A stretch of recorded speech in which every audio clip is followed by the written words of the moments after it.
అందరికీ నమస్కారం. నా పేరు Vasu. Welcome to the Lambodar astrology. మనం ముందుగా అందరికీ నూతన ఉగాది సంవత్సర శ్రీ పరాభవ నవ సంవత్సర శుభాకాంక్షలు. ఈరోజు మనం డిస్కస్ చేసే టాపిక్ వచ్చేసి కర్కాటక రాశి. కర్కాటక రాశి వారికి సంవత్సరం మొత్తం ఎలా ఉంటుంది, వారికి వార్షికంగా అంటే యాన్యువల్ మొత్తం ఎలా ఉంటుంది, వాళ్ళ ఫలితాలు ఎలా ఉంటాయి.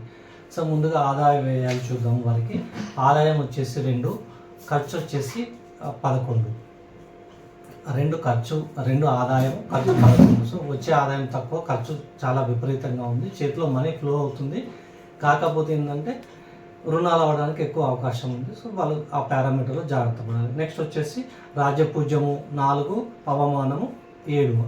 సో తక్కువ రాజ్యపూజ్యము, అవమానం ఎక్కువగా ఉంది, 7 ఉంది. నెక్స్ట్ మనం కందాయ ఫలాల కోసం కందాయ ఫలాలు డిస్కస్ చేద్దాం. కందాయ ఫలితాలు అంటే ఏంటంటే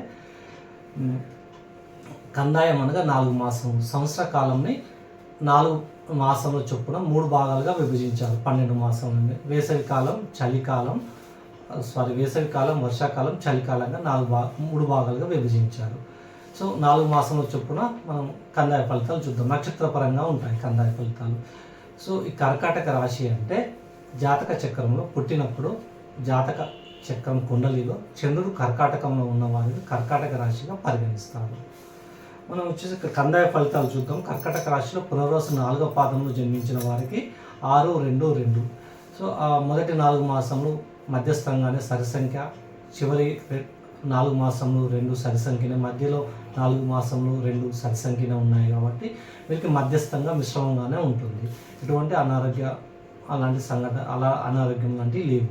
నెక్స్ట్ వచ్చేసి పుష్యమి నక్షత్రంలో జన్మించిన వారికి, పుష్యమి నక్షత్రం జన్మించిన వారికి 1-0-0 వచ్చింది.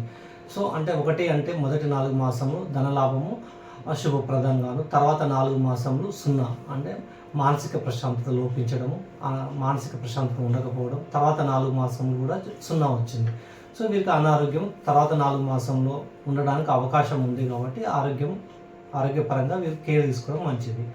నెక్స్ట్ ఆశ్లేష నక్షత్రంలో జన్మించిన వారికి కర్కాటక రాశిలో 4, 1, 3 మొదటి 4 మాసంలో 4 నెంబర్ అంటే సరి సంఖ్య అంటే మధ్యస్థంగా మిశ్రమంగా ఉంటాయి ఫలితాలు. తర్వాత 4 మాసంలో 1 బేసి సంఖ్య, ధనలాభం శుభప్రదం. తర్వాత 4 మాసంలో కూడా బేసి సంఖ్య 3, ధనలాభం శుభప్రదాన్ని ఇస్తాయి. వీరికి ఆశ్లేషలో జన్మించిన వారికి ఎటువంటి అనారోగ్య సూచనలు లేవు. నెక్స్ట్ మనం డైరెక్ట్గా రాశి ఫలాల్లోకి ఎంటర్ అవుదాం. కర్కాటక రాశిలో జన్మించిన వారికి గురు భగవానుడు 12వ స్థానంలో ఉన్నారు. 12వ స్థానము గురు భగవానికి యోగ కారకము కాదు. మరియు జూన్ 2వ తారీఖు తర్వాత జన్మరాశిలో ఎంటర్ అవుతున్నారు. జన్మరాశిలో ఎంటర్ అవ్వడం వల్ల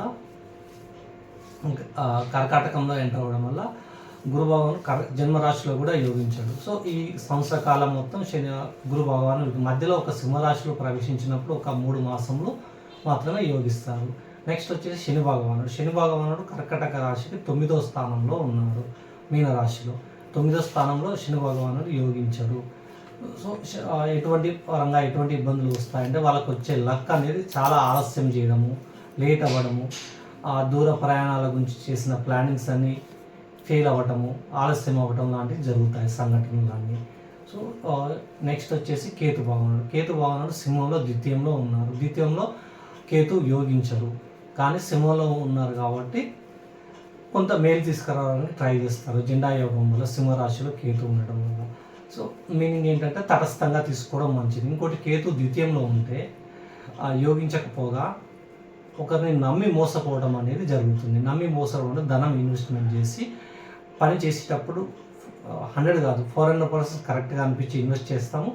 తర్వాత వచ్చేసి మనకి ఆ పని స్టార్ట్ చేసాక 2 months తర్వాత +400 నుంచి -400%కి వెళ్ళిపోతుంది పని అనేది. సో దాని మీద విరక్తి పుట్టి వదిలేయడం జరుగుతుంది. అలా పాసిబిలిటీస్ ఉన్నాయి కాబట్టి ఒక పరంగా మేలు చేస్తున్న సింహరాశిలో కేతు ఇచ్చే అవయోగాలు 2వ స్థానంలో ఉన్నాయి కాబట్టి బెటర్ టు తటస్థంగా ఉండడం మంచిది. ఎటువంటి ప్రయోగాలు చేయకపోవడం మంచిది. కర్కాటక రాశి వారికి రాహు కర్కాటక రాశి వారికి 8వ స్థానంలో ఉన్నారు. 8వ స్థానంలో ఉన్న రాహు ఎటువంటి ఫలితాలు ఇస్తారంటే ఇందులో మన కర్కాటక రాశి వారి ఏ స్థానాల్లో ఏ గ్రహం ఉంది కూడా కనిపిస్తుంది మనకి. చూడండి చార్ట్లో 8వ స్థానంలో మనకి వచ్చే అత్తగారి నుంచి వచ్చే సొమ్ము కానీ, అత్తగారి కుటుంబం నుంచి వచ్చే సొమ్ము కానీ లేట్ అవ్వడం కానీ, అత్తగారి కుటుంబం నుంచి వచ్చే ప్రెషర్స్, సమస్యలు కానీ అవన్నీ కొంచెం ఎక్కువ అవ్వటము, అనుకోకుండా సడన్గా వచ్చే ఇబ్బందులు కూడా. అష్టమం అంటేనే ఆల్ ఆఫ్ సడన్ ఈవెంట్స్ అన్నమాట. ఇంకా అదర్ ఇష్యూస్ కూడా రావడానికి ఛాన్సెస్ ఉన్నాయి. సో ఓవరాల్గా వీళ్ళకి జాతకంలో సపోర్ట్ చేసే గ్రహాలు వచ్చేసి గురు భగవానుడు అంతగా లేరు, శని భగవానుడు లేరు కర్కాటక రాశి వారికి, కేతువు తటస్థంగానే ఉన్న, రాహువు లేరు.